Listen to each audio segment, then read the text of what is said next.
नमस्कार मित्रांनो, ज्ञानज्योत स्पर्धा परीक्षा अकॅडमी स्पर्धा परीक्षा क्लासेस या युट्यूब चॅनलमध्ये आपल्या सर्वांचं सहर्ष स्वागत आहे।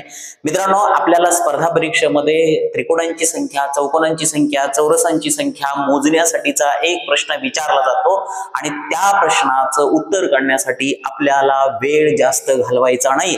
एका सेकंदात या प्रश्नाचं उत्तर कसं काढायचं बघा। या ठिकाणी हा तुम्हाला ही आकृती दिलेली आहे आणि या आकृतीमध्ये तुम्हाला विचारलेलं आहे त्रिकोणांची संख्या किती, एकूण त्रिकोण किती। या ठिकाणी कुठल्याही प्रकारची दुसरी क्रिया करत बसायची नाही। हे उत्तर कसं काढायचं बघा।